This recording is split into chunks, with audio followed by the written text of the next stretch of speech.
अस्सलाम वालेकुम जी, welcome to Azhan daily news. तो मैं आपका होस्ट उमर बिन सलीम और हमारे साथ मौजूद है advocate high court Hasan Raza Shakir साहब। तो हम आपके साथ बने हुए हैं 9 दिन से, जंग के जब हालात स्टार्ट हुए।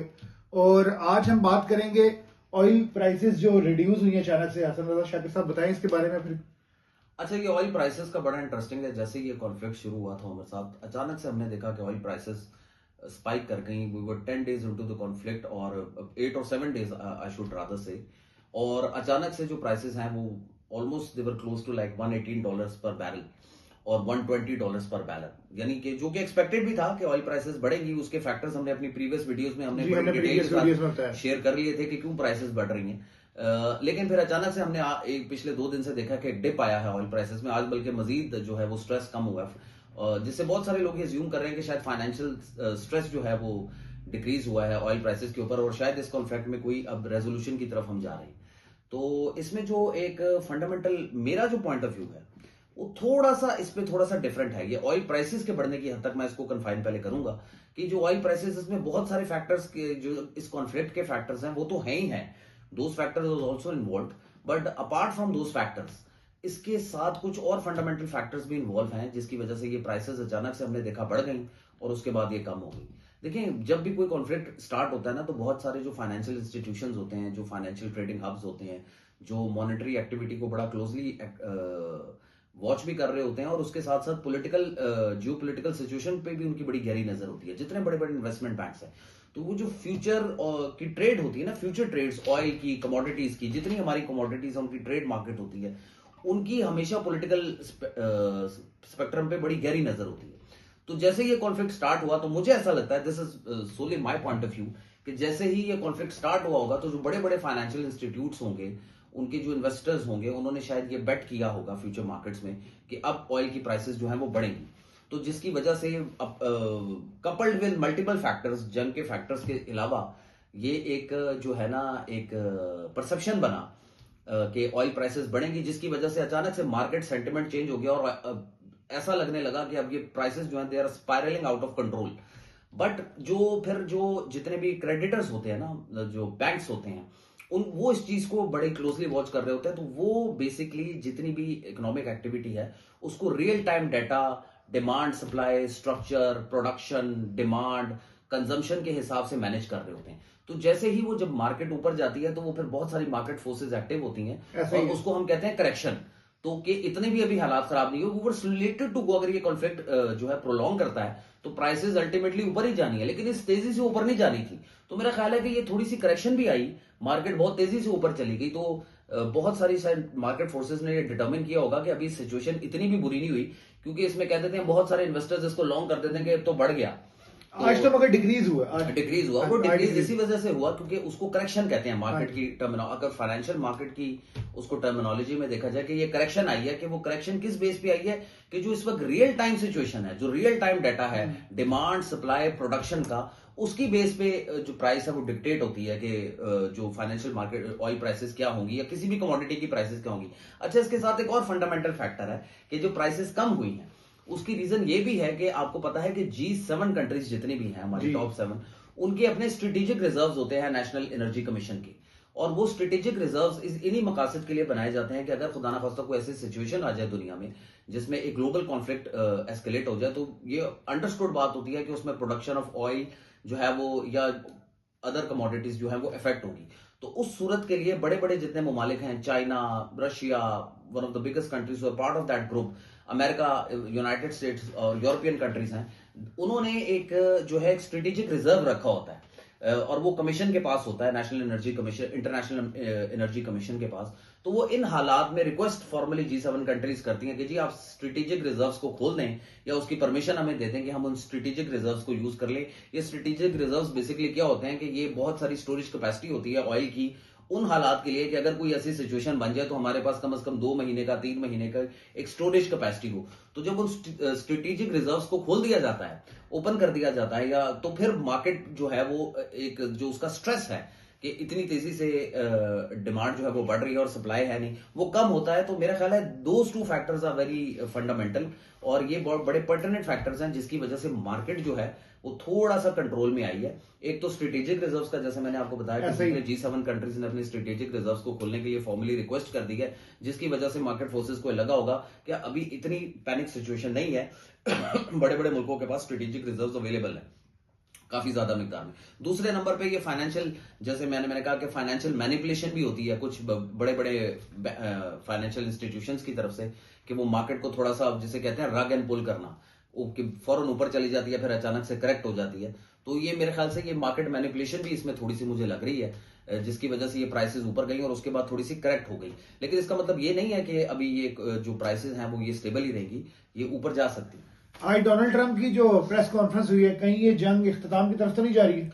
देखिए, डोनाल्ड ट्रंप साहब ने आज फिर प्रेस कॉन्फ्रेंस की और उसमें उनकी जो बॉडी लैंग्वेज थी वो तो ये बता रही थी कि बेसिकली उन्होंने ये इंप्रेशन देने की कोशिश की कि हमने आज वैसे भी डाउन लगे हैं। हाँ जी, डोनाल्ड ट्रंप उनकी बॉडी लैंग्वेज को इतनी पॉजिटिव नहीं थी और ऐसा लग रहा है कि शायद उन्होंने ये एंटिसिपेट नहीं किया था कि उनका ये जो कॉन्फ्लिक्ट है उसमें इन्हें जो रिटेलिएशन होगी वो इतनी सवेयर होगी और उनके जो नुकसानात होंगे वो इतने ज्यादा होंगे। डी एस्केलेशन की तरफ जा रहे हैं। डी एस्केलेशन की तरफ जा तो नहीं रहे, बेसिकली उन्होंने ये कहा कि जी हमने अपने 90% ऑब्जेक्टिव्स अचीव कर लिए हैं, हमने उनकी मिलिट्री कैपेसिटी को बिल्कुल जो है न्यूट्रलाइज कर दिया है, उनके स्ट्रेटेजिक मिलिट्री एसेट्स को तबाह कर दिया है, उनकी मिसाइल कैपेबिलिटी 90% जो है वो हमने डिप्लीट कर दी है।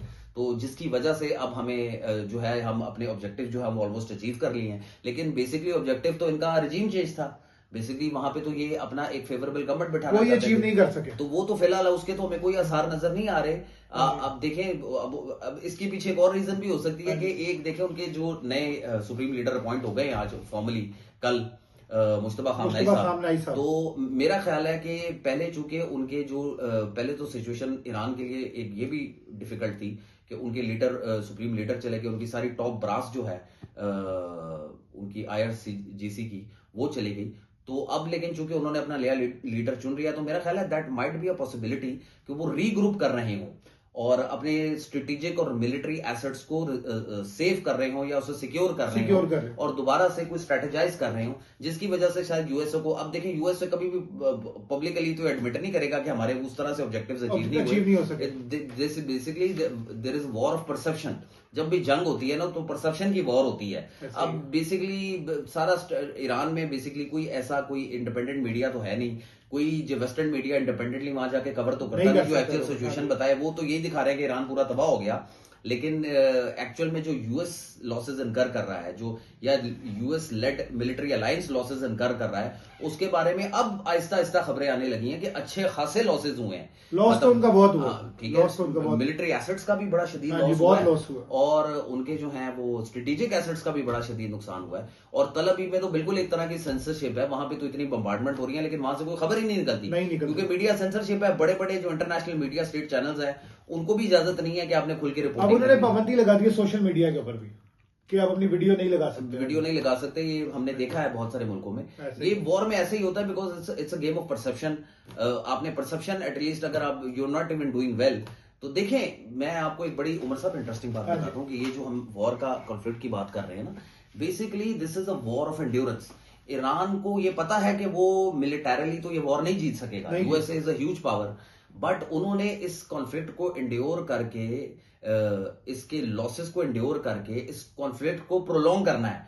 और जितना ये कॉन्फ्लिक्ट प्रोलॉन्ग होगा उतना ही, हमने ये लास्ट टाइम भी बात की थी कि ये जो एक इसके फाइनेंशियल इंपैक्ट्स दुनिया पे आने शुरू हो जाएंगे, ग्लोबल इंपैक्ट्स आने शुरू होगा, अल्टीमेटली यूएसए प्रेशर में आएगा। हाँ जी, ड्यूरेशन ऑफ कॉन्फ्लिक्ट ये कब तक चलेगा? देखिए जैसे मैंने आपको कहा कि it's a game of endurance. हो सकता है कि अभी ईरान जो है इसको रिग्रुप कर रहा हो दोबारा से, चूंकि उनके नए लीडर आए हैं वो दोबारा से स्ट्रेटेजाइज कर रहे हो, अपनी IRGC फोर्सेस को दोबारा से रिफ्रेम कर रहे हो, तो बहुत सारे इसमें मल्टीपल फैक्टर्स हैं। लेकिन ये कॉन्फ्लिक्ट मुझे कहीं से भी खत्म होता नजर नहीं आ रहा क्योंकि ऑब्जेक्टिव्स क्या अचीव किए हैं यूएसए ने? नहीं कर सके ऑब्जेक्टिव तो कोई, उन्होंने अभी तक कोई सिग्निफिकेंट ऑब्जेक्टिव्स अगर अचीव कर लिए हैं, रेजिम चेंज वो तो कह रहे हैं कि हमने तो उनकी 90% मिलिट्री न्यूट्रलाइज कर दी है, 90% बम्बार्डमेंट हो रही है, वो क्या वाकई ही मिलिट्री एसेट्स पे हो रही है उसके बारे में हमारे पास कोई रियल टाइम न्यूज नहीं है। और जंग के दिनों में इतनी एक्यूरेट न्यूज लेना भी बड़ा मुश्किल होता है क्योंकि ईरान में जाकर कोई इंटरनेशनल मीडिया कवर ही नहीं कर रहा, तो वहां पर जो लॉसेज इनकार हो रहे हैं वो आम लोगों के हो रहे हैं या मिलिट्री हो रहे हैं, हमें ये नहीं पता कि उनके स्ट्रेटेजिक। DGISPR ने भी आज नेवल एक्टिविटी के बारे में बात की है। जी हाँ, हमारे हाफिजुल बहर बेसिकली ये मेरा ख्याल है एक बड़ा पर्टिनेंट और बड़ा टाइमली स्टेप है। ये बेसिकली DGISPR की वेबसाइट से आज ये अनाउंस हुआ है कि मुहाफिजुल बहर का हमने नेवल बेसिकली, एक्टिविटी, क्योंकि जाहिर है देखिए स्टेट ऑफ हॉर्मोज तक ये कॉन्फ्लिक्ट चला गया है, ग्लोबल सप्लाई चेन अफेक्ट हो रही है, तो जाहिर है जो हमारी अपनी टेरिटोरियल बाउंड्रीज हैं समंदर की, उनको प्रोटेक्ट करने के लिए पाकिस्तान के लिए इस वक्त बहुत जरूरी है, क्योंकि इंडिया के ऊपर हम ट्रस्ट नहीं कर सकते बिल्कुल, क्योंकि इंडिया में कुछ खबरें ऐसी भी थी कि इंडियन पोर्ट्स जो हैं वो इस्तेमाल होंगी इसराइल की तरफ से, और वहां पर कोई इस तरह का शरारत हो सकती है जो हमारे इंटरेस्ट को के लिए बिल्कुल भी फेवरेबल नहीं है। तो मेरा ख्याल है ये बड़ा टाइमली डिसीजन है, क्योंकि इसमें और इसके और फंडामेंटल फैक्टर्स भी हैं, क्योंकि ये हमारी जो जितनी भी इकोनॉमिक एक्टिविटी है वो हमारी जाहिर समुद्री हदूद से ही होके आएगी, तो हमें अपनी समुद्री हदूद को प्रोटेक्ट सिक्योर करना है, ये बड़ा जरूरी भी है और ये बड़ा टाइमली है। तो अभी ये, और इससे मैं वही बात करता हूँ कि अभी तो ये जैसे ये ट्रम्प कह रहे हैं, आई होप सो कि ये जल्दी वो कह रहे हैं कि जी हम एक हफ्ते में अपने मिलिट्री ऑब्जेक्टिव अचीव कर लेंगे, लेकिन जो हम इस वक्त जो साइंस देख रहे हैं, सिग्नल्स देख रहे हैं, वो सिग्नल्स आसार तो ये नहीं बता रहे कि चीजें जो है वो बेहतरी की तरफ जाएंगी, क्योंकि ईरान भी एस्केलेट कर रहा है, एस्केलेट करेंगे जी, वो जाहिर है उनके पास, उन्होंने तो इस, जैसे मैं पहले भी बताया था कि उन्होंने तो इस गेम को प्रोलॉन्ग करना है। ईरान ने देखें ये तो नहीं कहना कि ठीक है हमारी टॉप रास चली गई, हमारे सुप्रीम लीडर चले गए, तो आपने इतनी बम्बार्मेंट करके हमारा नुकसान कर दिया, तो चलें ठीक है अब इसको खत्म करेंगे, ऐसे तो नहीं खत्म होगा ये रैंडमली। ये जो कॉन्फ्लिक्ट इतना बड़ा मैस क्रिएट हो गया है, इसको आप रैंडमली नहीं समेट सकते कि बस ये खत्म हो गया।